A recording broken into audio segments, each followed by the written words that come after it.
Amigos da TVC Rio, leitores do jornal Tribuna da Imprensa Livre, estamos iniciando aqui mais um programa Tribuna na TV e hoje teremos um tema totalmente voltado para o campo cultural. Estamos aqui com o convidado, que é o Luiz Carlos Prestes Filho, especialista em economia da cultura e desenvolvimento de economia local.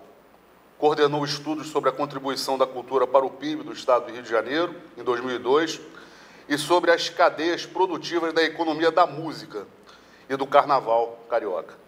É autor do livro O Maior Espetáculo da Terra, 30 anos de Sambódromo, publicado em 2015. Luiz, obrigado pela participação. Obrigado, muito Tudo obrigado. bem, meu amigo? Sim, tudo bem. Muito obrigado aqui por ter interesse em conversar comigo aí sobre alguns trabalhos e alguns livros publicados. Claro. Eu sei que você também tem formação na área de cinema, não é isso? Sim, eu me formei em cinema em 1983, no Instituto de Cinema da ex-União Soviética. Da ex-União Soviética, do qual muita gente não sabe, mas o Luiz, pelo nome vocês não se percam, está muito óbvio, é filho do nosso Cavaleiro da Esperança, uma das figuras mais emblemáticas da política brasileira, Luiz Carlos Prestes. Mas o assunto hoje é totalmente voltado realmente para o campo da cultura. Ele morou, inclusive, na União Soviética, parece que durante 15 anos, não foi isso? Não, morei 13 anos. 13 anos na União Soviética. Luiz, o governador Wilson Witzel continua num cabo de guerra com o prefeito Crivella em relação à gestão daquele que é o maior palco, do maior espetáculo da terra, que é a Marquês de Sapucaí.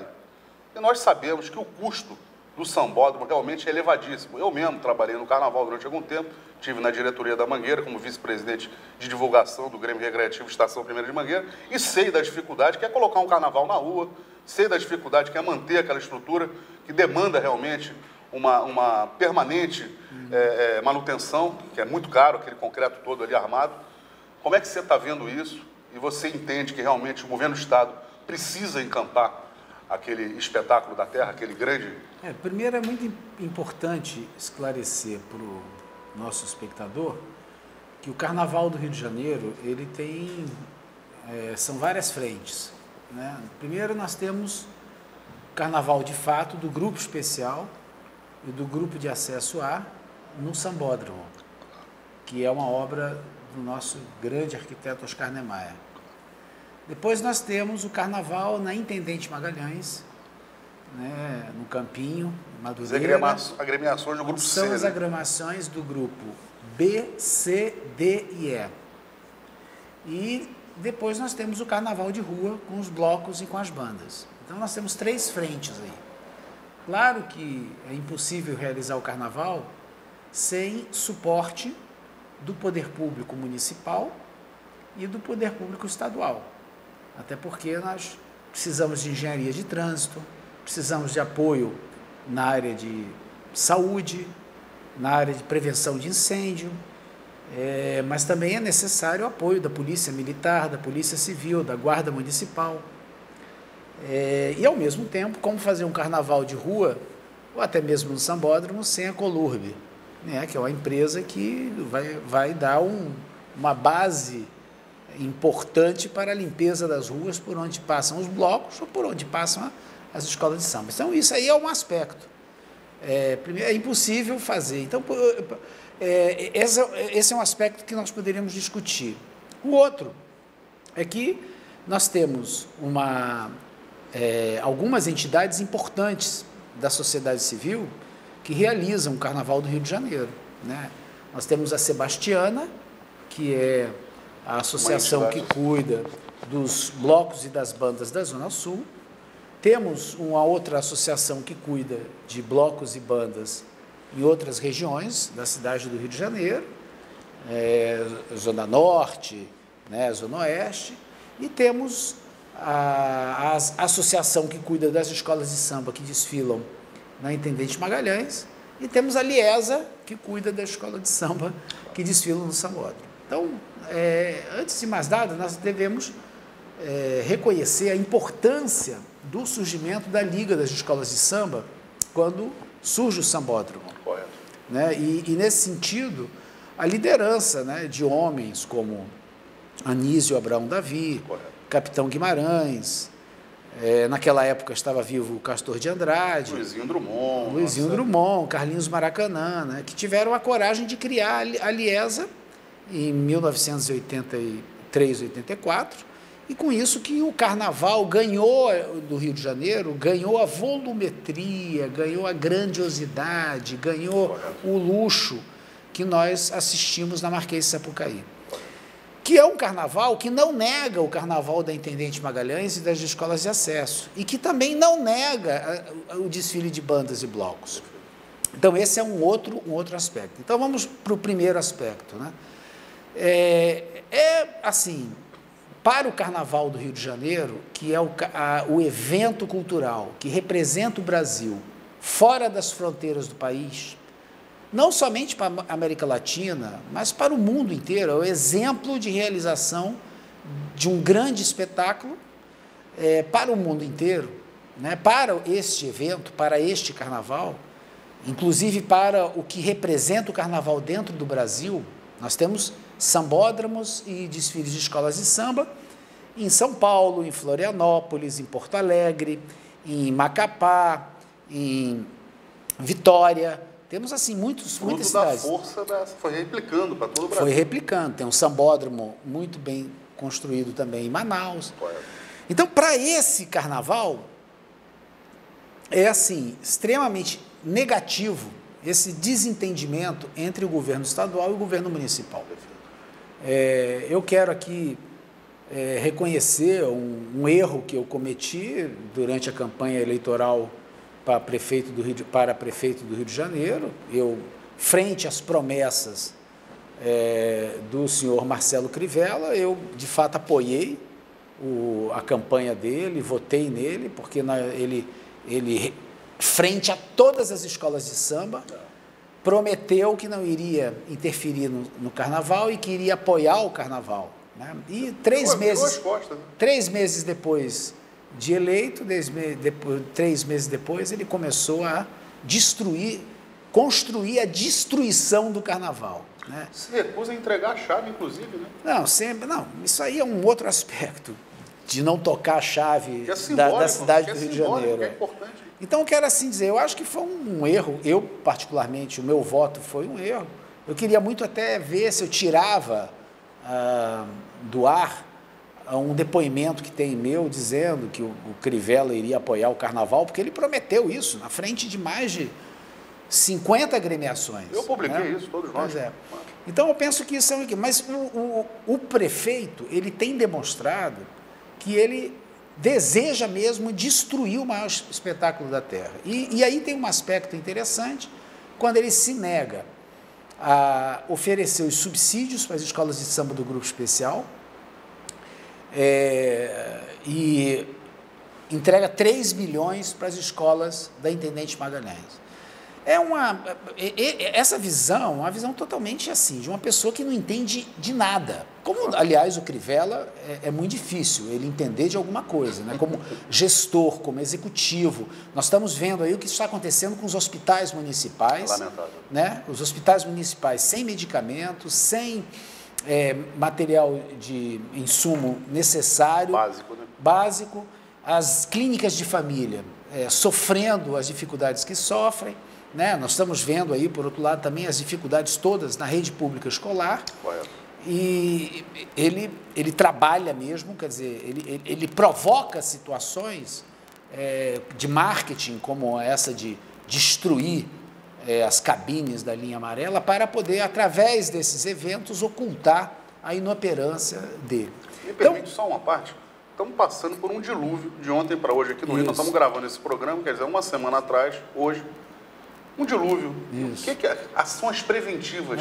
Inclusive, reduziram a verba das ações preventivas em 40%. Eu quero dizer assim, então, em primeiro lugar, nessa primeira pergunta que me foi feita, eu quero deixar assim bem claro, quer dizer, é lamentável um prefeito não entender isso e querer dividir, como que se fosse possível, ao oferecer subsídio para as escolas da Intendente Magalhães, né, tentar confrontar os interesses das escolas de samba da Intendente Magalhães, as escolas do grupo B, C, D e E, com as escolas do grupo especial ou as escolas do grupo A que desfilam no sambódromo. Ora, isso é uma cegueira. Ele não entende nada de carnaval. Os ritmistas que desfilam na Intendente Magalhães, muitos deles vão desfilar depois no Sambódromo, e muitos ritmistas que estão no Sambódromo desfilam na Intendente. Isso durante os dias de carnaval é uma movimentação intensa entre esses dois polos de desfile de escola de samba. A mesma coisa acontece com passistas, com rainhas de bateria, com destaques em carros alegóricos. Até entre estados, né? Não, mas eu estou dizendo assim, dentro do município, do Rio de Janeiro, dentro do município do Rio de Janeiro, ele tenta criar um confronto entre os interesses das escolas de samba. Ele não consegue entender que o povo do samba é um só e que ele jamais vai conseguir dividir esse povo. Então, esse é um aspecto, dentro da primeira pergunta. A segunda pergunta, o confronto entre o governador e o Crivella é prejudicial ao carnaval. Claro. Porque, na verdade, nós precisamos da Polícia Civil e da Polícia Militar, da Polícia Corpo de Bombeiros.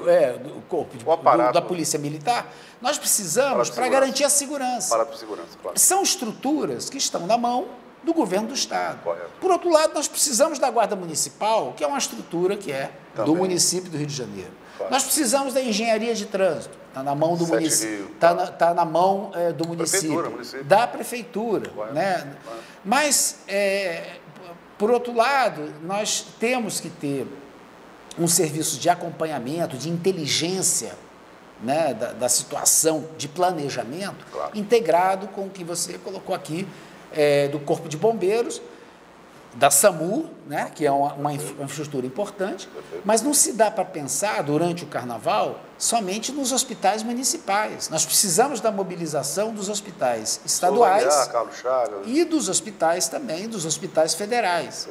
Então, na verdade, precisamos de entendimento, né? Mas eu penso que isso é uma crise que vai passar. O carnaval... A eleição do ano que vem briga não, de interesse político, até para buscar apoio, não seria... Olha, eu sou otimista, eu estou olhando por outro viés. Essa crise, ela acontece, mas o carnaval ele foi oficializado pelo prefeito Pedro Ernesto em 1935. A partir daí, nunca mais faltou subvenção. Foi a primeira...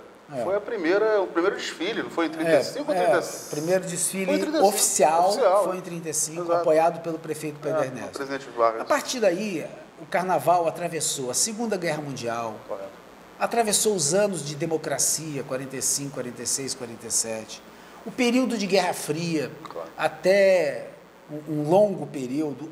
Veio o golpe de 64, quando, na verdade, muitas dúvidas poderiam existir se o carnaval continuava. O carnaval continuou, se consolidou nas comunidades, na Mangueira, na Portela, veio o carnaval de Nilópolis com a Beija-Flor e muitas outras escolas. Agora Tijuca, né?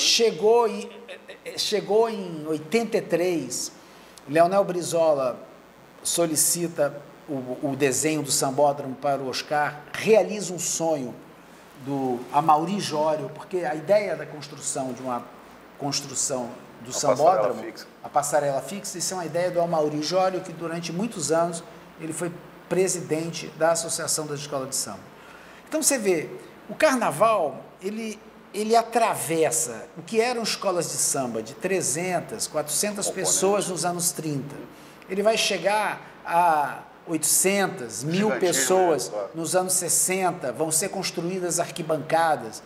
Vai chegar a 3.000 pessoas em 1983, 84, quando surge o Sambódromo.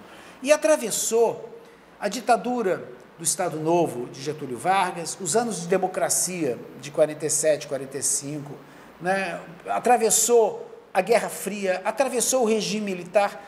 Então, eu penso que esse conflito com o Crivella, né, que é um homem que ele não é um estadista, ele não tem grandeza de gestor público, ele não entende do que está nas mãos dele. Então, vai se passar, daqui a pouco a gente esquece desse momento, porque qualquer carioca que ocupe o cargo de prefeito da cidade do Rio de Janeiro, qualquer político, ele sabe, ele consegue entender da importância do Sambódromo. Então, eu queria colocar isso do carnaval, eu queria colocar nesse contexto.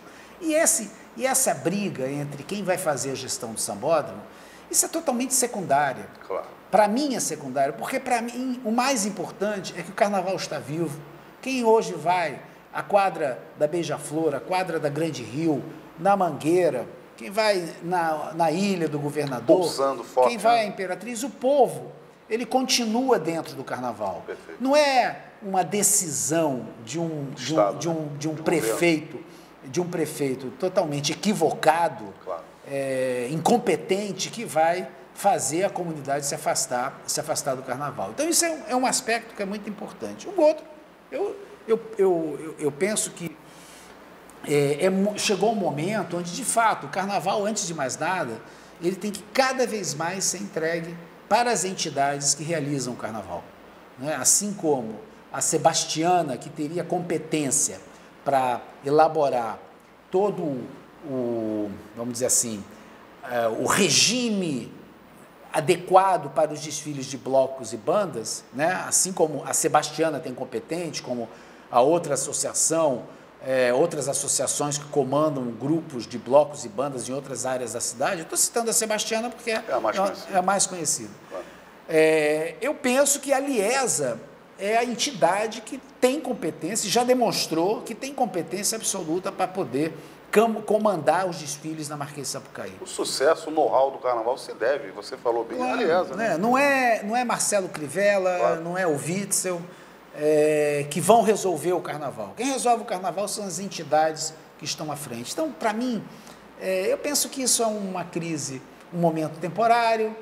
Eu acho que essa insistência do Crivella em querer destruir o carnaval, assim, faz parte do projeto dele de destruição da cidade do Rio de Janeiro. Destruiu os hospitais, destruiu as escolas, destruiu as ruas, não limpa a cidade, vivemos um caos urbano. Somente ele que não enxerga que o que ele fez com o carnaval, ele fez em todas as outras áreas, né? Então, para mim, é lamentável, mas eu acredito que eu errei, mas penso que nós teremos possivelmente em breve uma campanha eleitoral para prefeito muito difícil, né, no ano que vem, mas eu penso que nós vamos conseguir colocar no cargo para prefeito pelo menos uma pessoa que tenha noção da importância e da dimensão da gestão pública na cidade do Rio de Janeiro. Luiz Carlos Prestes Filho, eu acho, né, essa é uma opinião Daniel Mazola, que o carnaval é tão importante para a cidade do Rio de Janeiro que deveria haver um evento de carnaval, como fazem na Bahia, como fazem no Nordeste, em alguns estados do Brasil, fora do período, aquela questão sazonal mesmo. Não. Alguma coisa tipo uma micareta no meio do ano, você não concorda comigo, não? Não, eu discordo. Uhum. As escolas de samba têm um trabalho que dura o ano inteiro. Isso é verdade. Quando termina o carnaval em março, você tem aí o mês de março, abril, maio, que é o desmonte dos carros alegóricos, correto, reestruturação, assim, a separação do que restou e do que é possível reaproveitar. Só quem vive a cidade do samba sabe o que é isso. A reciclagem das fantasias. É verdade. É nesse momento que se lança o tema dos sambas enredos, e nesse momento a ala dos compositores começa a pensar, a atender às necessidades das sinopses, né? E nesse momento os carnavalescos vão fazer os protótipos de fantasias, os protótipos de carros alegóricos. Então, já quando chega em agosto, já tem que ter samba enredo já elaborado, aí começam os ensaios. Quebra o cronograma na tua visão. Não tem um cronograma muito violento. Eu acho ao contrário, eu acho que um futuro prefeito deveria fazer outra coisa no mês de junho, julho. Fala. Deveria entrar firme e transformar o sambódromo num grande arraiá. Um grande arraiá. Fortalecer as festas. Cultura da festa junina. As festas juninas, trazer com mais força essa identidade cultural. Até porque, vou citar aqui uma entidade, que é a Festrilha, que organiza os eventos de festas juninas na cidade do Rio de Janeiro. Valeria a pena um dia você conversar com os dirigentes dessa entidade. Eles contam com bailarinos, contam com coreógrafos, com aderecistas, com cenógrafos, com iluminadores, com compositores, oriundos do carnaval. Acaba mexendo também com o universo do carnaval. Assim como o carnaval conta com, a partir do momento que termina as festas juninas, essas mesmas pessoas que estavam nas festas juninas, elas mergulham de corpo e alma no carnaval. Eu penso que quebrar esse cronograma estruturado do carnaval e fazer um evento no meio do ano mexe muito lá. É muito oneroso e muito pesado para as escolas de samba. Ao contrário, eu penso que uma atividade que está sendo realizada muito interessante no Sambódromo pela Camila Soares, que ela criou um projeto que se chama Carnaval Experience. Em qualquer dia do ano, é possível grupo de turistas, que podem ser 10, 15, mas podem ser 300 ou 400, podem contratar os serviços dessa empresa Carnaval Experience e reproduzir em miniatura o carnaval ali na cidade do samba. E eles fazem isso, por exemplo, hoje eles tiveram 3 sessões. Eu soube disso porque eu tenho uns amigos que foram lá hoje conhecer o samba. Isso ocorre desde quando, Luiz? Isso já faz mais de 5 anos. Mais de 5 anos. Mais de 5 anos. E é um trabalho muito interessante, porque o turista que está no Rio de Janeiro, numa época que não tem carnaval, ele pode ali, nesse momento, nessa visitação, que dura 2 horas, 2 horas e meia, 3 horas, tem programas que são mais longos, que podem se prolongar em 4, 5 horas. O turista vai poder fazer sua fantasia, vai poder vestir fantasias de grandes destaques, vai conhecer a história do carnaval, vai aprender um pouco de percussão, vai poder ver a estrutura de produção fabril que tem dentro da cidade do samba. Então ele sai com uma sensação. Então eu penso que seria muito importante resgatar na cidade do Rio de Janeiro a importância das festas juninas nos períodos dos meses de junho e julho, que é um povo que sofre muito, está sofrendo muito mais do que até o carnaval, porque o carnaval ainda tem uma estrutura para se proteger. Agora, essas quadrilhas do Rio de Janeiro, né? De novo, o Crivella prometeu na minha frente para os dirigentes das quadrilhas que iria apoiar e, após ser eleito, virou as costas. Mas isso é natural da figura dele, né? É uma figura... Eu apostei, eu votei, né, num político, num homem que eu tinha certeza que teria capacidade de honrar com a palavra, e vi que, na verdade, ele simplesmente é um mentiroso. Luiz, gostei muito dessa tua ideia de fomentar a festa junina no Rio de Janeiro, que ao longo dos anos vem perdendo realmente a força e já foi muito mais pungente aqui no nosso estado, né? Sim, sim. Já teve uma força muito maior. Agora me fala uma coisa, você tem uma escola de coração?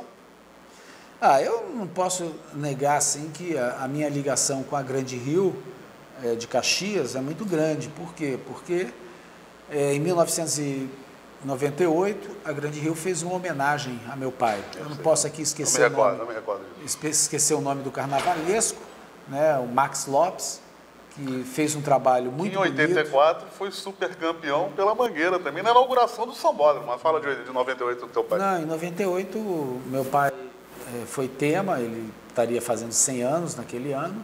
Ele foi tema do desfile da Grande Rio, então por isso eu tenho uma ligação. Agradeço muito ao Max Lopes, claro, ao carnavalesco, agradeço muito ao Jaider Soares, né, ao presidente de honra, ao falecido Messias Soares, que foram pessoas que lideraram esse projeto, mas também lembrar aqui o nome do